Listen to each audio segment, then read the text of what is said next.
What's going on, everybody? It is Hunter here, and welcome to the Next Step podcast. Today, I am here with Trusty Dusty, the co-star, and we've got a special guest today.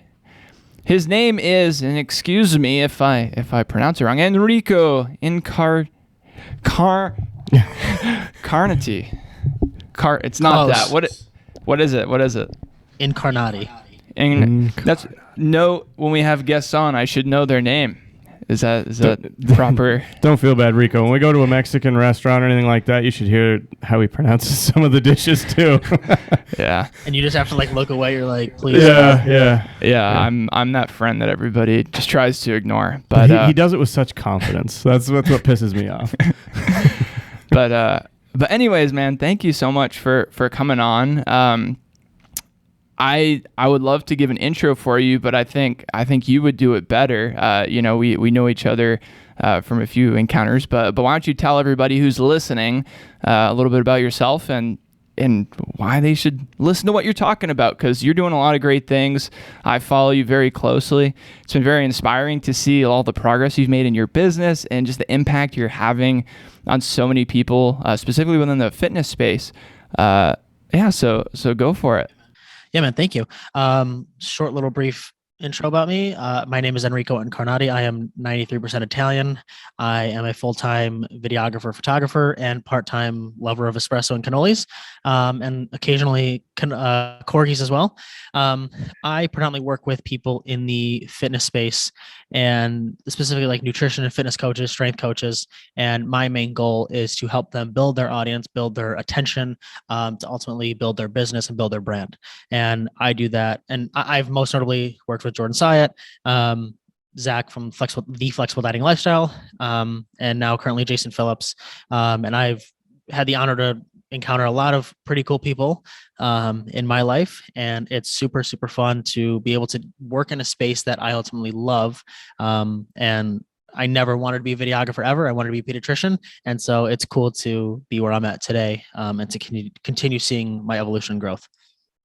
That's super cool. Very cool. I gotta say, man, I didn't know you were working with Jason. He was a big influence on myself throughout the last 3 or 4 years. Yeah, what he's doing over there is fantastic.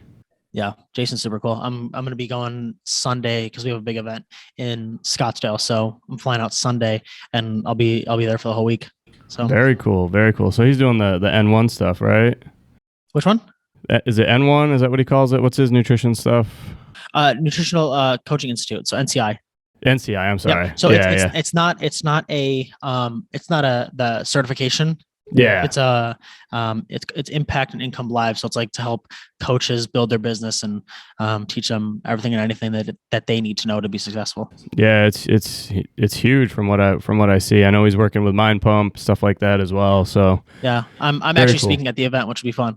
Nice. Ooh, very cool. So awesome. So the reason I thought you'd be a fantastic guest is because you have gone through quite a bit, you're very young. Are we the same age? Are you 26? I'm 26. Okay, gotcha. So we'll be the same age in like 6 days. But you've done so much in such a short time in your adult life. I know you've had ups and downs. You share a lot through that in your content. You're big on mental health and being a fucking shark. And so I want to really dive into that, because the theme of this podcast and in the name, the Next Step podcast, is really helping people navigate, where are you now and what do you have to do to get to that next step, wherever that might be. It doesn't have to be fitness. It can be, financial, business, and so on and so forth. Where did you start, your journey to get to where you are today? So a long roundabout answer. This will be long story time. So I never wanted to be where I was today. I always wanted to become a pediatrician. And I mentioned at the beginning, because for me, that was something that whenever I went to the doctor, I was always like intrigued by like how they were so patient with kids, and especially with me, because I hated getting shots, right?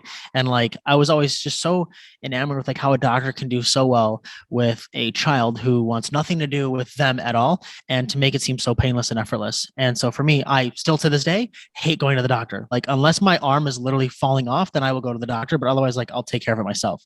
Um, and so for me, that was something that I wanted to do, which it slowly became more so something that my father wanted, which I will get into and I wanted to preface.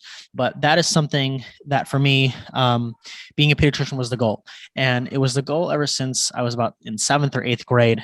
And it got built up, especially in high school, when in high school, I took the, so I want to, because most people don't know what I'm saying when I say this is freshman year of high school, we had to take what was called the Explore test. And it's just a career Explore test, right? It wasn't anything that was counting against the ACT or anything like that. Obviously junior year, we took the ACT, and then sophomore year, we would take the PSAT, which was like a precursor to the ACT. So freshman year of high school was when we took this Explore test. And it was those tests, I'm sure you can relate, or anyone that's listening, it's those tests where it asks you questions to where it's like, if you were to paint, how likely would you be to do this? Right. Like it was getting an intrigue of your interests and like things that would, spark your creativity, right? Or things that like, do you enjoy doing this? And it's like on a scale of 1 to 10, and you had to fill in the bubble. Or if you were more likely to do this, how would this make you feel type thing? And for me, I answered in a way that never was what my gut wanted. It was always, what would a pediatrician answer this as? What would a doctor answer this as? Not what Enrico, right? Two different things. It was, I wanted to show my father when I came home that this is what I was supposed to be. It was that proof of, see, I'm supposed to be this, right? When intuitively, it was never, it never felt right. Like if painting sounded interesting to me, I would answer against that, because that's not what a doctor does. A doctor doesn't fucking paint, right? A doctor helps patients. And so that's how I answered that. And I prefaced in the beginning, it became more my father's thing, because it was always something that I had to prove to him that this is what I was supposed to do. And so freshman, sophomore year is like, my father built me up, to his friends and everyone that I encountered. It was always, Enrico's going to be the doctor, right? Enrico, the doctor, Enrico, the pediatrician. And so everyone referred to me as that. And I'm like, I'm 16 years old. I'm not a doctor, but it's like, that's who I was supposed to be. And so then junior year came, and that's when I enrolled in certified nursing assistant class. So my CNA class. And that's when I got my certified nursing assistant license at 17. And then 18, obviously senior year, is when I took like honors chemistry, AP chemistry, whatever, which by the way, fucking hate chemistry. If anyone who likes chemistry, I love you for that. I can't stand it. And so for me at 18, that's when it got really real, because I'm like, oh God, college is next, right? And my father already had a plan for like where I was going to go to med school. Like I was going to go to Mount Sinai College in California. Meanwhile, I'm like, I haven't even gone through pre-med yet. Like, why are we planning this already? And so college comes around. I enrolled at DePaul University in Chicago, Illinois. And that's when I enrolled in health sciences class, a pre-med major. And chemistry came along again in freshman year. And I realized I absolutely hate this. And there was a piece of content that came around on the internet. I don't know how I found him or how I followed Gary at the time. But he had a piece of content that came out. Gary, for those of you who are listening, it's Gary Vaynerchuk. And so that piece of content that came out was, I would rather you have a 2 to 3 years that's rough with your parents versus the next 80 years of resentment towards them, right? Meaning, I would rather you do what feels right to you and do what you want, and thus it'd be weird for the next 2 to 3 years with them, versus doing what they want and pleasing them and resenting them for the next 80.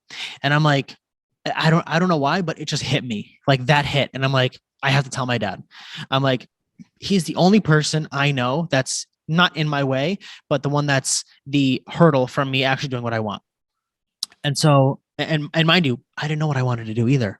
I had no clue, but I know what I didn't want, right? Like this is the beauty in life. When we go through things that we don't want to do, it gives us more clarity as to what we do want to do, right?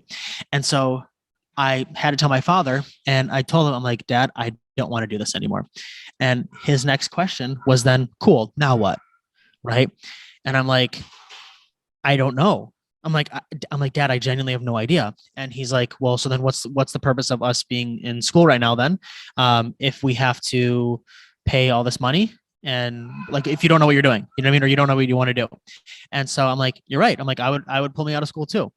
And so the next progression was I defaulted to a communications major. And I say that because I know like, I like this. I like media. I like getting into stuff like this, and it's kind of cool and it's kind of fun. But for me, it was just a default. And again, it was what I know what I didn't want to do. And so through this time, like as I was fizzling out through chemistry, I always gravitated towards going to the gym, right? Like working out for me was like my escape. It was something for me that provided me happiness. It was something that provided me a way to just have more clarity and think more to myself. And I fell in love with it. And so at that time, though, is when I probably hit one of the lowest points in my life, because I was going through an identity shift. I didn't know who I was anymore, right? Like I'd been built up as Enrico the doctor, right? And for that to be just be come to a halt and be stripped away, I'm like, fuck, who am I? You know what I mean? And I know most people can relate to this because when you go through a career change or a position change or an identity shift, like it's for lack of a better term, it's a mind fuck, right?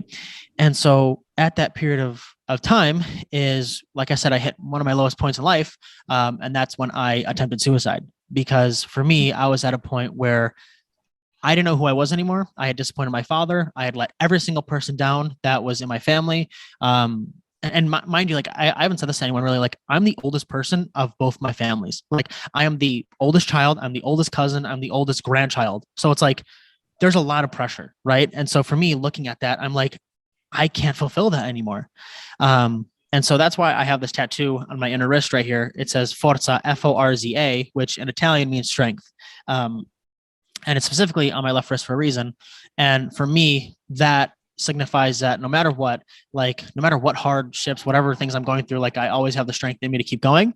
And so again, around that time is when I followed Christian Guzman because I was in fitness, max tuning, a lot of people that I looked up to at the time, and I saw what they were doing, and he was vlogging. Christian Guzman was vlogging. Now we're transitioning towards Enrico the videographer slowly.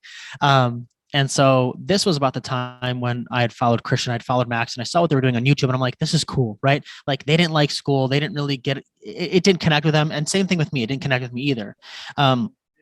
And also at the time, I was making Snapchat videos on my story of little fitness tips, little tricks, little ideas, little things like that. And my girlfriend at the time was like, why don't you make YouTube videos on this? And I'm like, that's a good idea. And so literally that weekend, I went to Best Buy with the money that I had saved up at working at my school's gym, and I bought a GoPro. So if you go to my YouTube channel, my very first couple videos is me filming on a GoPro. It looks really weird, but I'm proud of it because it's cool to see like where I've come from that. Again, we all start somewhere, so don't ever be ashamed, anyone listening. And so for me, that was like the starting point of like filming. Again, I had no idea what I was doing. I had no idea what I wanted to do, but I'm like, this is fun, right? It all related back to it being fun for me. And I progressed, and my next progression was I bought a Canon T5i camera with a Rode shotgun microphone on top. And I'm like, I'm official YouTuber. I am a vlogger. I made it, you know? And at that time, I was still in school, and it was, I get the years mixed up. 2017, I believe it was, is when Christian was hosting a summer shredding challenge. So during this 90-day period, it was a transformation challenge. I'm like, you know what? I'm going to do this. And it started in March. And at the end of it, he hosted a meetup in Houston, Texas at his gym. And so went through it all. And at the end of it, I flew out to Houston, Texas, and I met up with like a bunch of other fitness people that I had been following and knew of. And one in particular was Zach Rocheleau, who his Instagram is The Flexible Dieting Lifestyle. And I had followed him for a little bit, known of him, and we connected there. And we exchanged pleasantries, and he's like, hey man, like I'll send you one of my free, I'll send you a free recipe book of mine. I'm like, oh, cool. And so obviously like kept up with him for the next couple months and everything. And so he put on his Instagram story around August, I believe it was, or no, sorry, it was July, because I had just gotten hip surgery. And so it was literally 2 weeks after that. He's like, hey, I'm looking for a videographer to come with me to LA for 5 days. And so I replied, and I set the tone of like, hey man, I'm totally new to this, but I would love this opportunity. And he's like, okay, cool. There's 2 other people that applied. Why should I choose you? And I'm like, great question. I will work harder than both of them combined. And I'm like, I would love this opportunity, this chance. He's like, cool. Can you find a flight to LA? So 2 days later, I flew out to LA.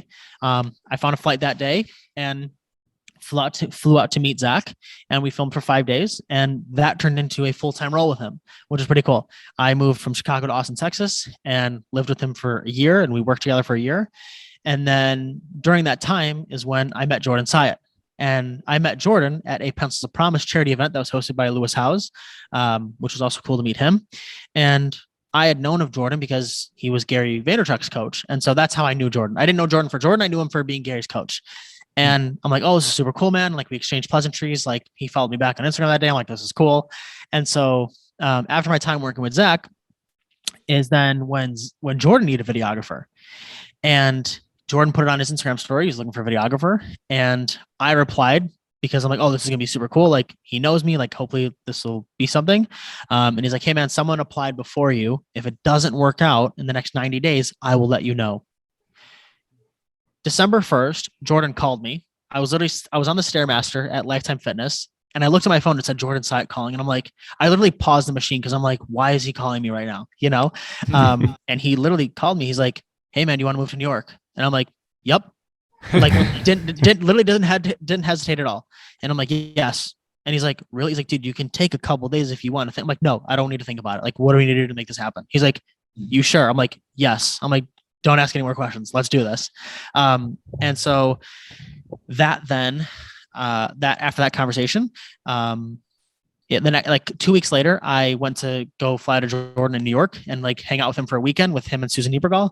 And like, I helped film stuff for his Inner Circle just for that weekend, just to hang out. Right. And then 2 weeks after that, I moved to New York fully, in a apartment in Chinatown with 6 other people. So it was 7 people total living in that one apartment.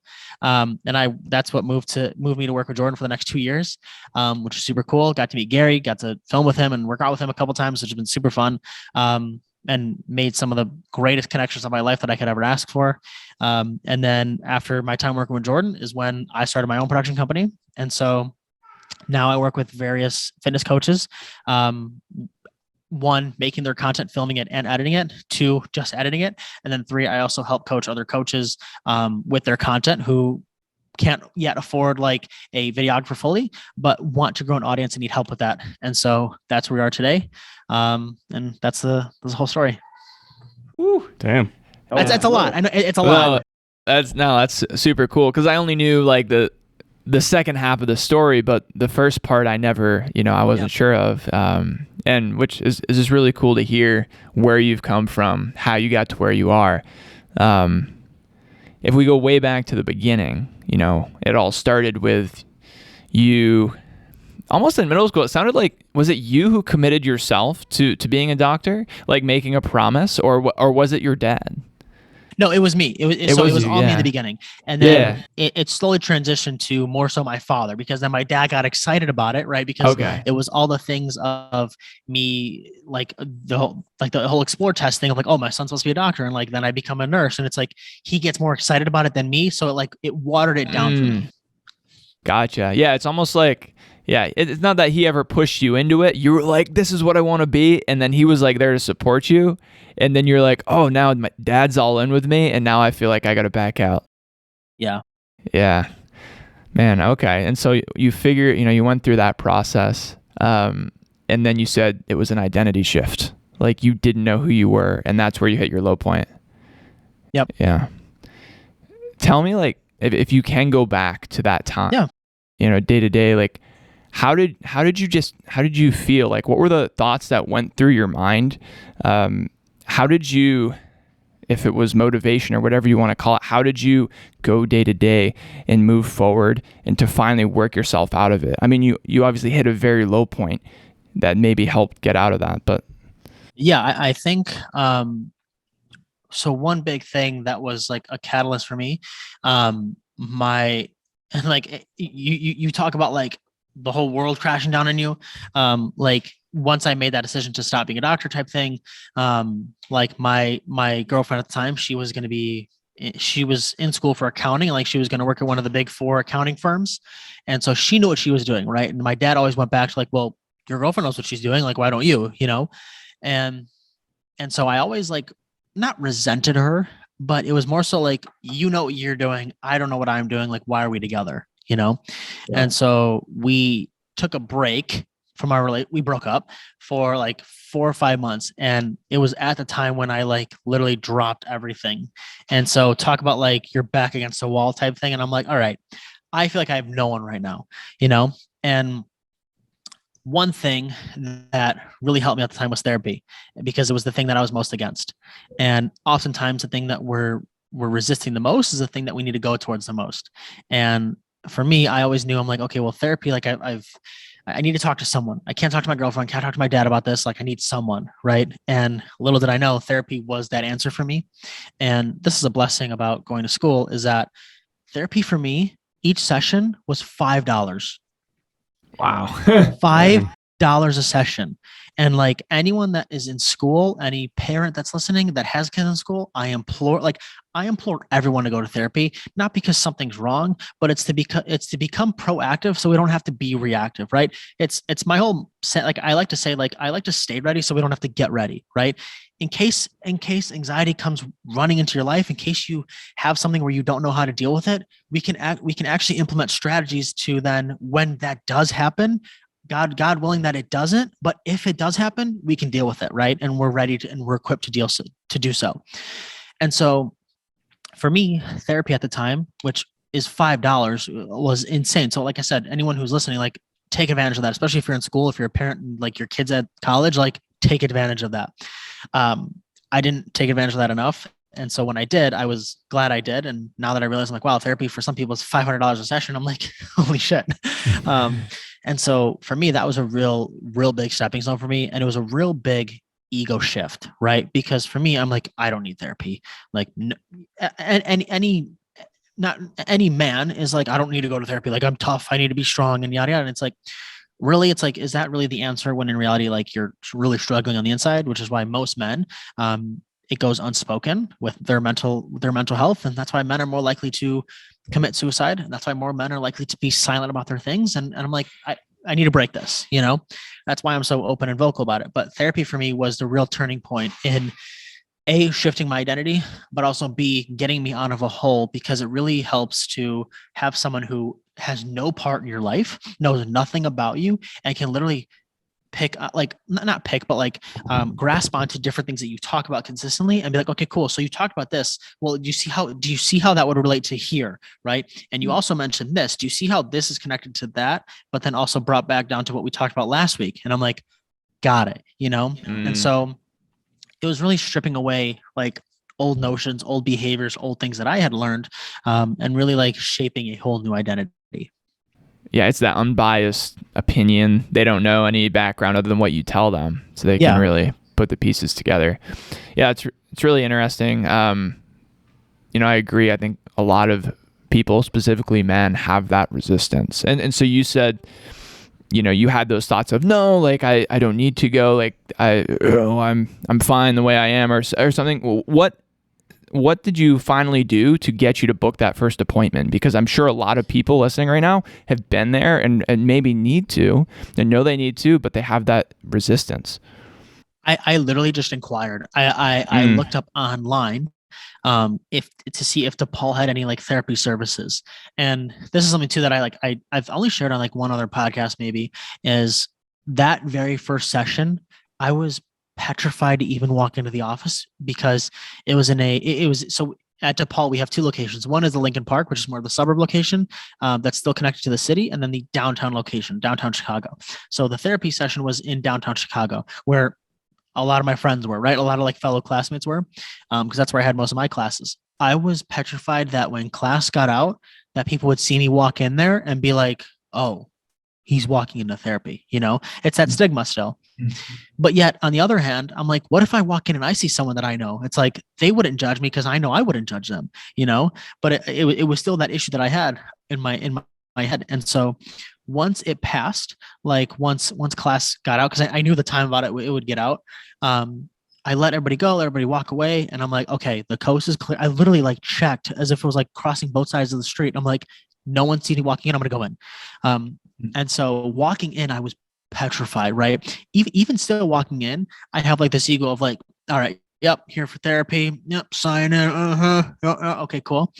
And it needed to be broken down of like, once I actually stepped into it, and it took a few sessions for me to actually like open up about stuff, because you still have guards up, you still have your wall up. But for me to just book that first session, I was already just like inquiring about it. Like, I just wanted to see, right? I was just curious, like, what does DePaul offer for me, or what other services are around that's near me, right? Just to see. And so that was the catalyst. And I think oftentimes like curiosity sparks action. Like if you're just curious about something, like you'll most likely take action on it, right? And so for me, I'm like, I have nothing to lose. Literally, I'm like, I have nothing to lose. Let me just see what it's about, and it's changed my life. Mm-hmm. Yeah, it's weird, right? If we want to get our bodies stronger, we go to a personal trainer, and you might say there's positive stigma to that, right? Like, you wouldn't be ashamed to be like, yeah, this is my personal trainer, I'm going to work out. If you have a business and you have a business coach, well, you probably aren't going to shy away from that. Yeah, I got a business coach or a mentor. But when it comes to our mental health, which is the foundation of it all, there can be that stigma. I also felt the same way as you. The first time my wife and I, we went to couples therapy before we were married, and I felt very similarly, and very quickly I found that it was really cool. Like they're just like in business, you have a coach, just like at the gym, they're coaching you. That's exactly what she was doing. It's not, I mean, just reframe it in your mind if you're having trouble overcoming it.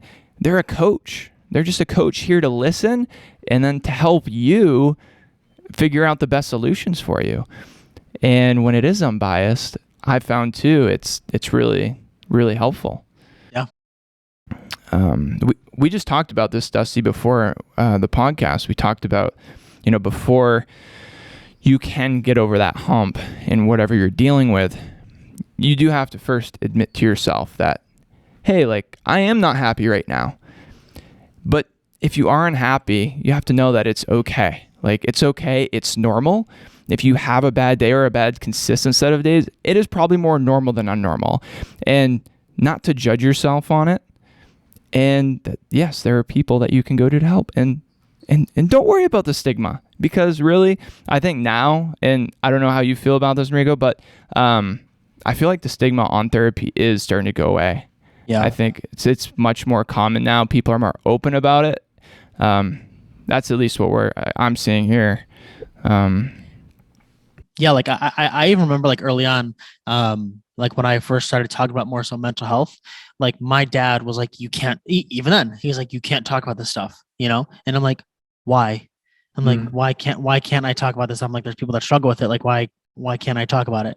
And he's like, well, people, if they want to work with you, they're going to think this of you. They're going to think that. I'm like, you know what, Dad? I bet you those people that want to work with me, they struggle too. They're just silent about it as well. And I'm like, if that's going to make or break someone wanting to work with me because I'm open about mental health, because my intention is to help someone and it's to connect with someone, I don't want to work with them anyways. Right. Like if you're going to judge me based off that, like that's part of my brand. That's part of my life. It's part of my story. Like if that's going to be a turning point for you, cool.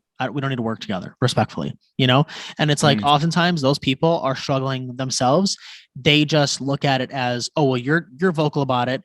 And it's kind of like, it's in a weird way. Like when you're vocal about stuff, they almost feel like, oh my God, you're talking to me. And thus they feel like it's an attack on them because they're kind of being exposed for stuff that they're not actually talking about and being vocal about. Yet then when you do it, it's almost like, no, like I don't want to interact with you. I don't want to deal with you type thing. And it's like, well, that's a longer story, but it brings up those, yeah, it does, and it invokes it invokes it in them, and thus they want to like push you away from it because it's like, well, you're kind of triggering me in a sense, and it's like, well, no, this is a good thing then, but I think, like you said, most people are getting more and more comfortable with being open to conversation, which is what we need.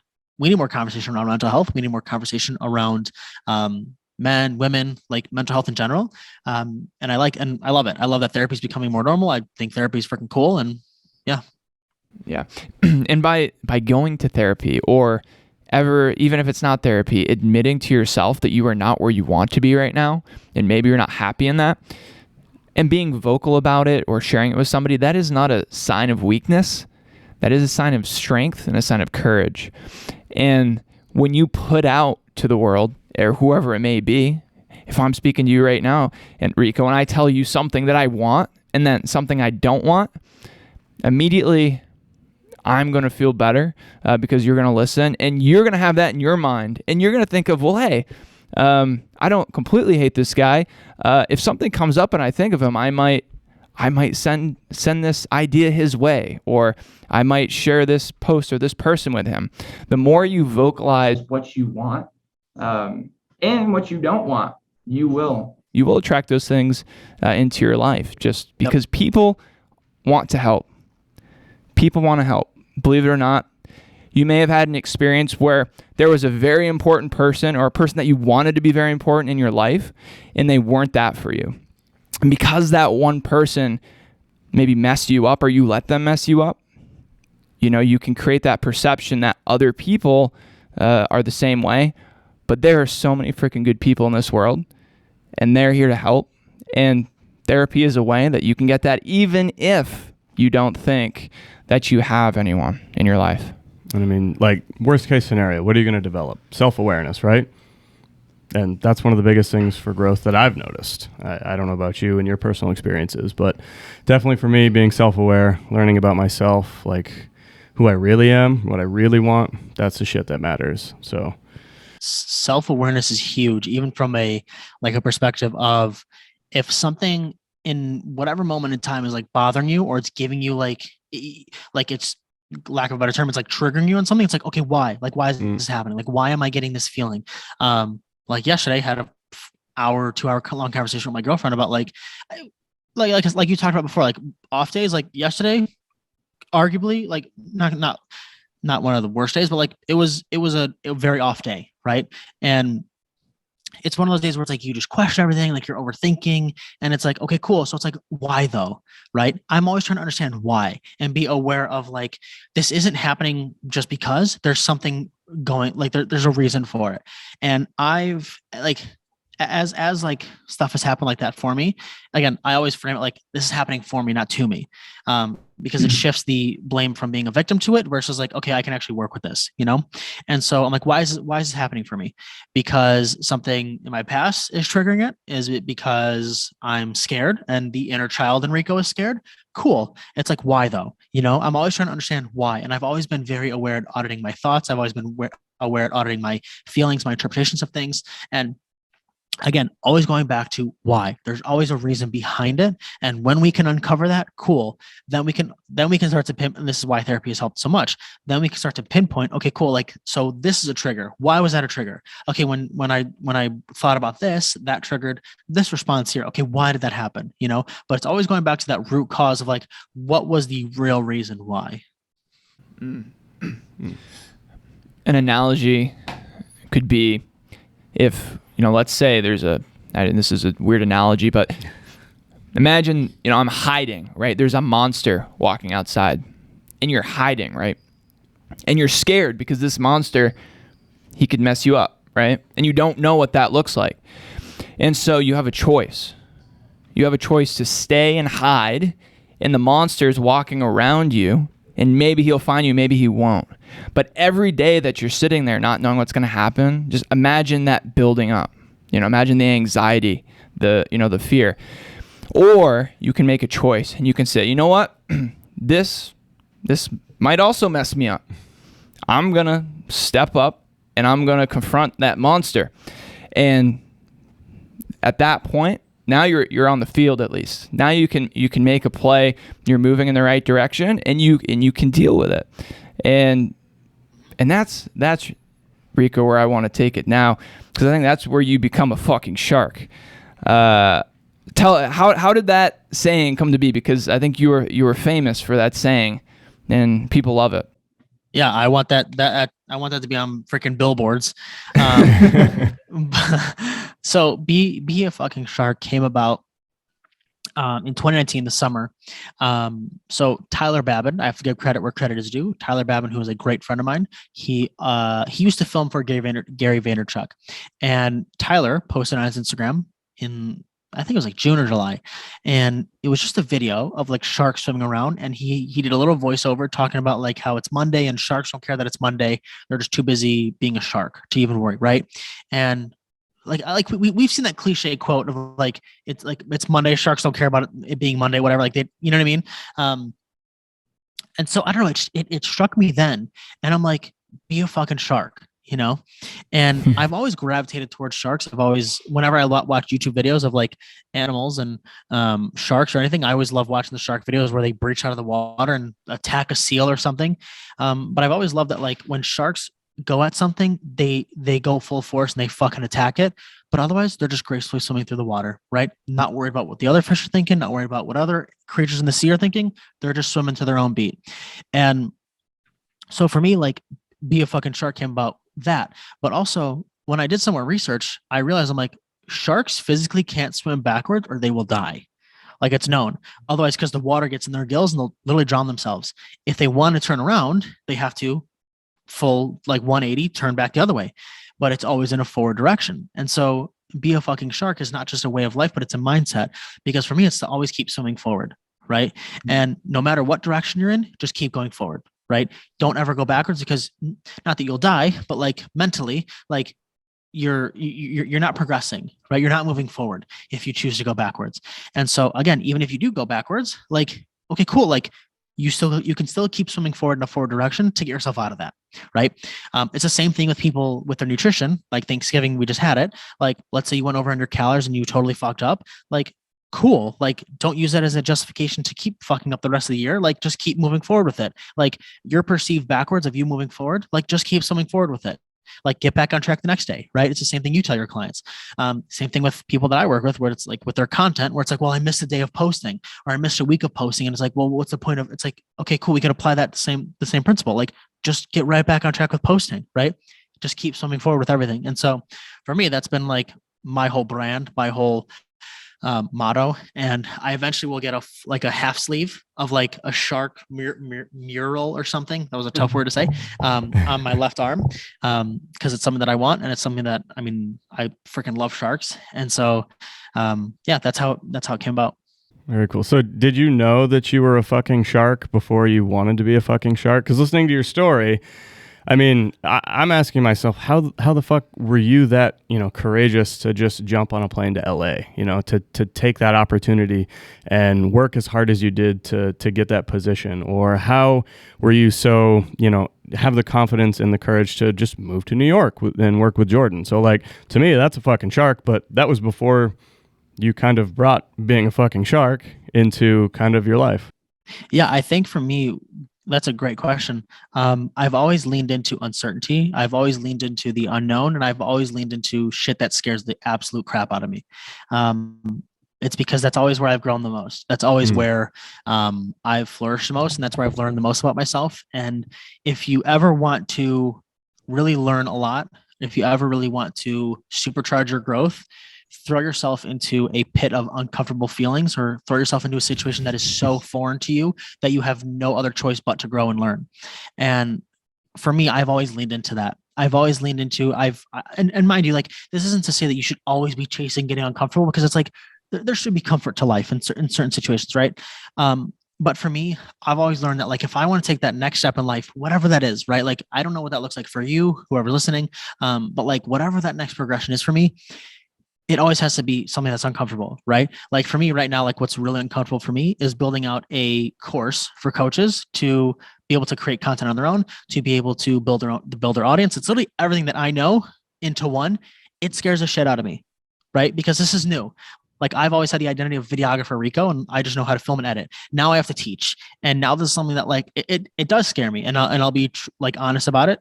But it's something that, like, I want to lean more into, because I know that's something that's going to grow me, and I know that's something that's going to progress me, right? And so, to answer your question, it's always been putting myself in situations that make me really uncomfortable, because I know I get the most out of it. Like every time something scares me, I always call my mom, and she always tells me, she's like it's always been a consistent conversation, because she'll always be like, you know how this turns out at this point, right?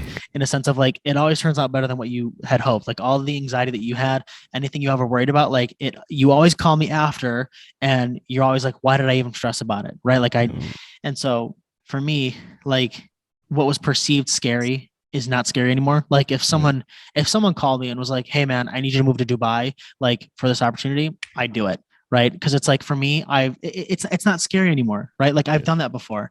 And I always look at it as like what I perceived as scary now in my life, it's not anymore. It doesn't make me uncomfortable. Right. Not that I'm always trying to chase like a new high of getting uncomfortable, but it's always like, okay, well, what's the next progression that I can take, like making this course for me that is uncomfortable, right? And I implore everyone to do that, because I think you'll see yourself grow as a person, unlike ever before. Yeah. So I kind of have the same philosophy there. That these difficult opportunities breed growth, but it has to start somewhere. So do you have a specific moment or time where it made you realize that these kind of struggles or the adversity, gives you that growth? I mean, you can't just jump into it. It's not just like natural to be like, I'm just going to jump into whatever the fuck scares me because I know it's going to make me grow. There had to have been one moment that it clicked for you. Man, I don't want to say it's been one moment, but I think it's been a cumulative of moments, right? Because I know no matter what, like I'll figure it out, right? I will figure it out somehow, some way. I will figure it out, and that's always been my mindset with anything and everything. Is no matter how scary or how intimidating something is, I'm like, I'm good because I'll figure it out, right? And so no matter what that is, like even literally having to move my entire life to New York City in less than 3 weeks, I'm like, I'm cool. Like I'm chill. I'm like, I'll be fine.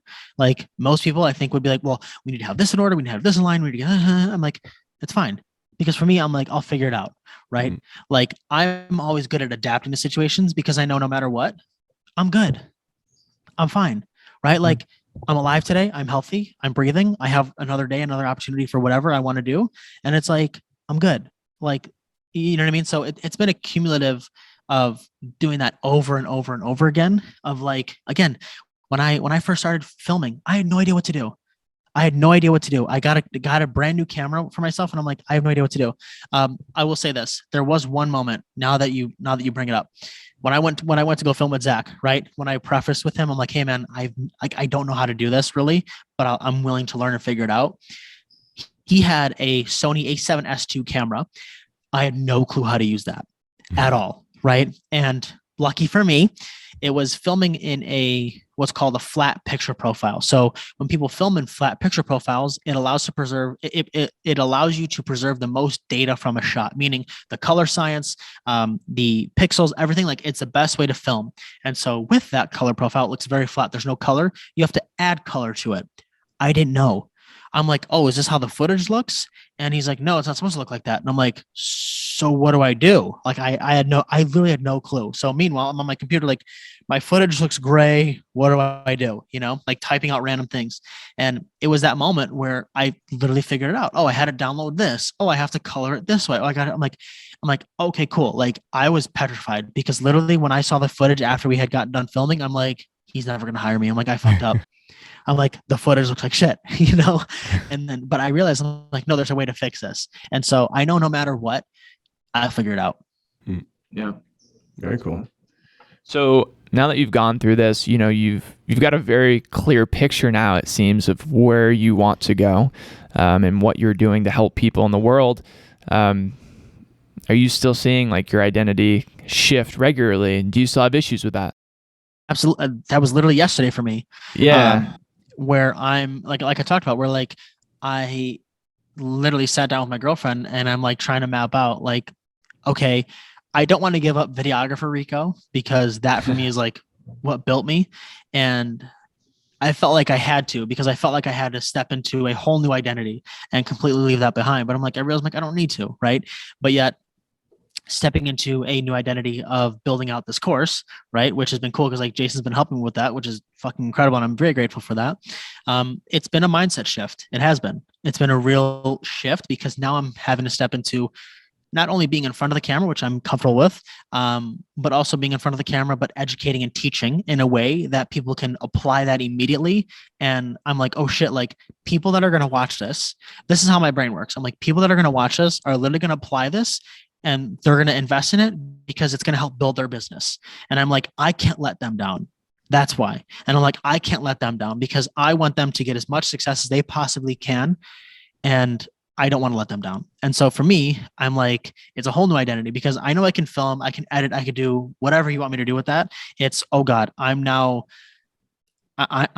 teaching you how to do stuff to help grow your business. I'm not actually physically doing it for you. I'm trying to teach you how to do that, but via content, not like grow your business in that sense. I'm trying to teach you how to make better content to help build more attention on you, to bring more awareness, build your audience and build your brand. It's the scariest thing, man. I'm going through a similar thing right now. For the longest time, it's been 7 years now that we've had hybrid fitness. And for that whole time, I tried to, who do I have to become in order to help and have my message be heard by the people who need to hear it. And in many cases, that's been, 40, 50-year-old moms, women. But for that to happen, I wasn't like my complete authentic self. Like if you and I just hung out, or if Dusty and I just hang out, like other things would come out. Like I'd talk about my nerdiness, anime and video games, and I'd make fart jokes and swear and all this stuff, right? But for so long, for hybrid fitness to succeed, my belief was I need to be this person. And so now it's gotten to the point where I'm tired of being the face of hybrid fitness and what I think it needs to be. And now coming back around to like, all right, I'm going to create some content that is just me and put myself out there. And for the first time, create content for myself and not other people. And with the hope that will attract people who are like me. And then I don't have to put so much effort into kind of wearing that mask. It's been such a hard, for 6 months of just creating nothing. And I love to create, but trying to figure out my identity there, it took me some time, and it's so challenging. But yeah, I don't know. I'm right there with you. It's not easy. So with that said, moving into your new thing, working with Jason and whatnot, and coaching other people, do you suffer from imposter syndrome, where it Absolutely. is new? And how do you deal with that? Oh my God. Yeah, I talked about that yesterday because for me, here's the thing. When people say, just truthfully, being around some pretty cool people, when people say I don't care what people think, I don't give a fuck what people think about me, it's they do. People do care. I care. I care what people think about me. I care what people think about me because I know I have some very important eyeballs that watch me, especially Instagram story, my posts and everything. And I struggle with that because although I've built I would like to think a pretty good name for myself in the fitness space and specifically the fitness video space, I still struggle with that because I always hold myself to a high standard that I never want it to be mediocre. I don't want it to be less than what I want. And thus I don't want other people to look at it as what the fuck's he doing type thing. You know what I mean? And so for me, I do struggle with that. Imposter syndrome is something that I talk about a lot, and it's something that I struggle with too. And it's always an active work in progress of stripping that away, right? I'll never fully be I never have imposter syndrome because I think as you level up in life and as you progress, there will be things that will intimidate you more and more and more. But I think as you, I've talked about, getting more uncomfortable with certain things, it becomes less imposter syndrome and you're ready to attack it more. There might be a certain level to it, but I think it doesn't affect you as much. And so right now, again, stepping into a whole new realm because people have known me for videographer Rico, right? It's shifting that. And yeah, of course it comes with a identity shift a little bit, and an imposter syndrome a little bit, but the more I do it, the more I get uncomfortable, the more I break through those fears, the less scary it becomes. Yeah, that makes sense. Okay. So you still deal with things on a day-to-day, but compared to where you were, you'd say it's a night and day difference. So So for those of you listening, like the problems that you might be having now, they don't ever completely go away. Like without a doubt, it's just like you might deal with different problems. You just have to really believe in yourself, based off what you're saying, Rico. Like have faith in yourself that no matter what comes at you, you can figure it out. And if you don't have the tools now, you can go and find them.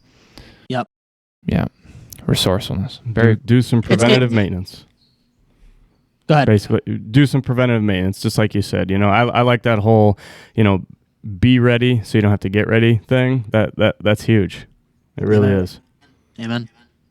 Cool. Well, very good. All right, I have a few final closing questions to ask you here, and then I'd love for you to share with everybody listening how they can find you, get a hold of you, if they could work with you. All right, so what's the word?